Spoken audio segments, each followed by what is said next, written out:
much for joining us here today. My name is Dana Dorado. I'm the hearing instrument specialist here at Manna Audiology.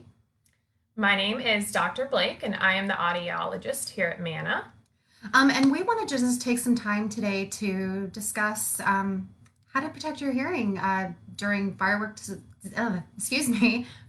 displays during 4th of July, which is this Saturday.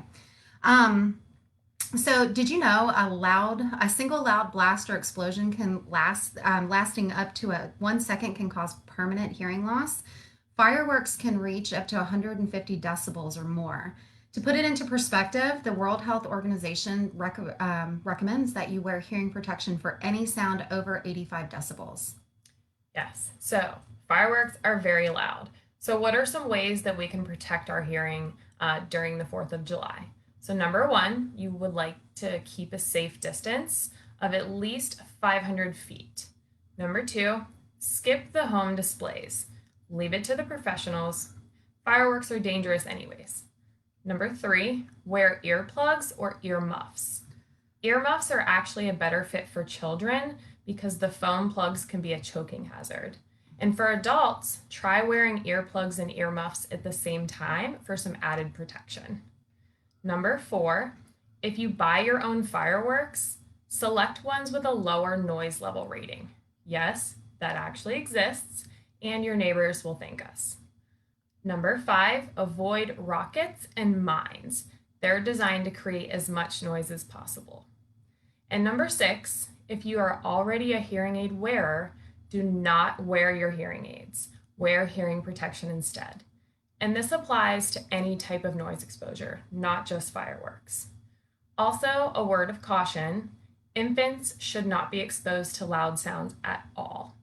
What sounds loud to an adult could be painfully loud to their tiny little ears. Signs of noise-induced hearing loss. Number one, tinnitus or ringing in the ears. Number two would be temporary hearing loss that lasts less than 24 hours. Number three, of course, permanent hearing loss. And number four, this is not very common, but it can happen, and it's an eardrum perforation. So if you suspect that you have any kind of hearing loss after some noise exposure, just give us a call and let us test your hearing and see what's going on and help guide you to getting that taken care of. We also have here at the office, if anyone is interested, we have a bunch of these little foam hearing protections. It also has detailed instructions on the front on how to use them. And then on the other side, it has when you should actually protect your hearing. So if you're interested in getting any of these, just give our office a call and we will find a time for you to come in and pick some up. Now we just want to kind of show you how to properly use these little guys and also the earmuffs. So for the earmuffs, make it a little bigger because I have a big head.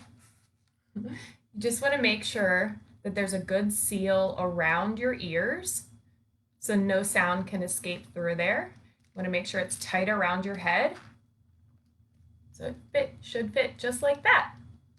And then for these nice little foam inserts, the first thing you want to do is actually twist them on the end, on the part that actually goes inside of your ear.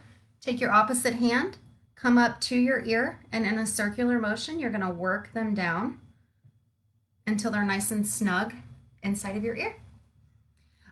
For adults, actually, like Dr. Blake said before, use the foams and earmuffs if you have them. Thank you again so much for joining us, and we hope you guys have a wonderful and safe 4th of July. Bye. Bye.